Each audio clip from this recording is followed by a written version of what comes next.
What's up guys, JNO here, and welcome to JNO United. Please like and subscribe if you enjoy the content, and remember, it's all about the game. What's up guys, JNO here, and welcome today to another episode of FPL Gameweek 36 review. And yep, that's right,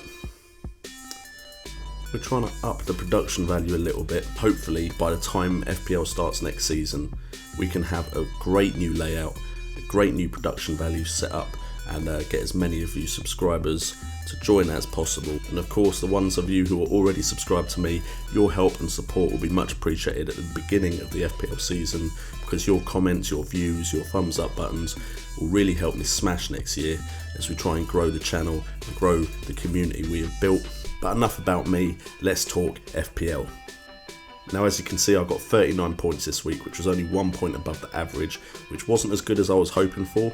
But, you know, eventually I'm going to have a bad game week, and this is the first bad game week I've had in a while. My rank has dropped to 20,138th, but that is so much better than I expected to be at this point. I can't really complain. The players that came through for me, Kane did get a goal, but Tottenham, of course, didn't beat Chelsea, which means Leicester City are now the Premier League champions, which is not something I thought I'd be saying in Game Week 36 preview. I mean, as the season's gone on, of course, it's been a lot more likely, but at the beginning of starting this channel, I never thought I'd be saying those words. Sigurdsson also came off the bench. As you saw in the intro, I made a massive blooper on Twitter, but Sigurdsson did get me an assist, so he got 7 points. Creswell also got me some points, but apart from that, pretty bad game week for JNO. But as I said, it's going to happen every now and again. I'm still in the top 21,000 players, so I can't complain at all.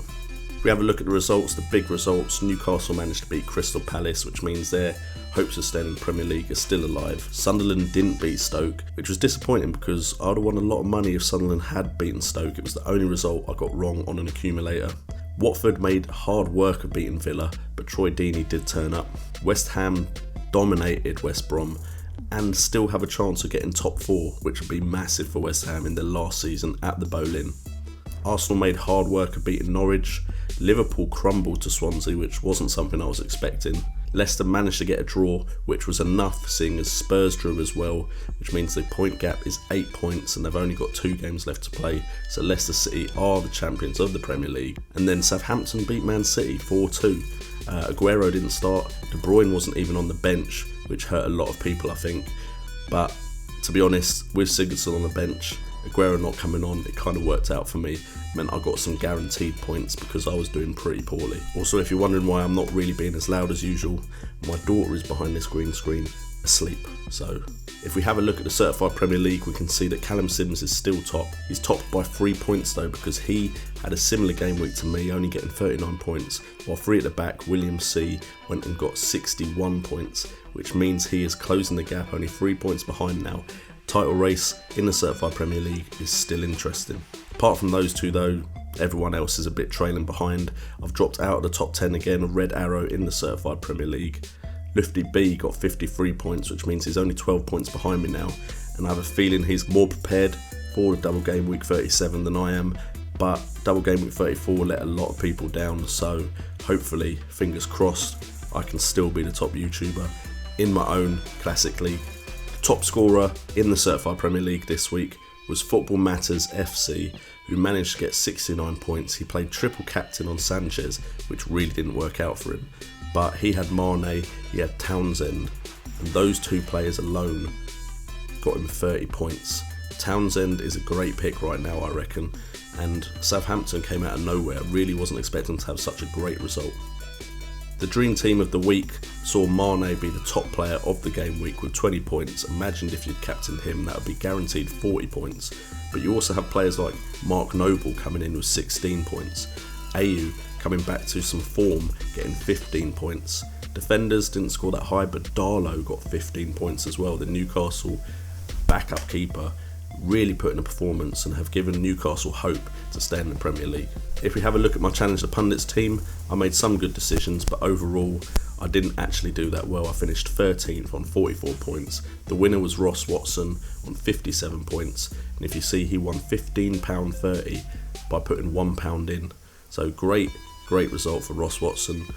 The players I picked that were correct, Cresswell and Bellerin were good choices. Payet was a decent choice. Townsend was a great choice. But then my strikers pretty much let me down. Carroll did get an assist, but I think he must have got a card or something not to get that higher score. Sanchez and Sturridge were just disappointing. And now I have no idea how I'm going to work this with the green screen, but we'll see. We have the segment where I try and pick the players that I think will get you the most points in the last 2 game weeks that everyone else won't have. And looking at them, I'm going to try and pick people that are kind of outside the box. So don't hold me to this. These players may not do that well, but I've got 2 players for you to consider. And the first one is Troy Deeney. In the last 2 game weeks, he's had 1 start and scored 2 goals. Goal involvement ratio of 66.7%, so if Watford score, he's usually involved. Goal attempts he's had 6, with shots on target 2. Goal conversion rate of 33.3%. Now the reason I'm looking at him is they no longer have the FA Cup to worry about, so they might as well give it their all in the league. They may try some youngsters out, but I doubt Watford have that great a youth academy system in comparison to some of the bigger teams. I could be wrong though, so don't shoot me if I am. And their last fixtures don't look too difficult. They have Liverpool, who are focused on the Europa League. We have Norwich, who will be battling, but they could already be out by this point of the Premier League. And then they have Sunderland at home. Now, again, Sunderland have a lot to play for, but could they at home, Watford, send Sunderland down? You never know, so he's a bit of a wild card pick, a bit of a differential. Could work for you, might not.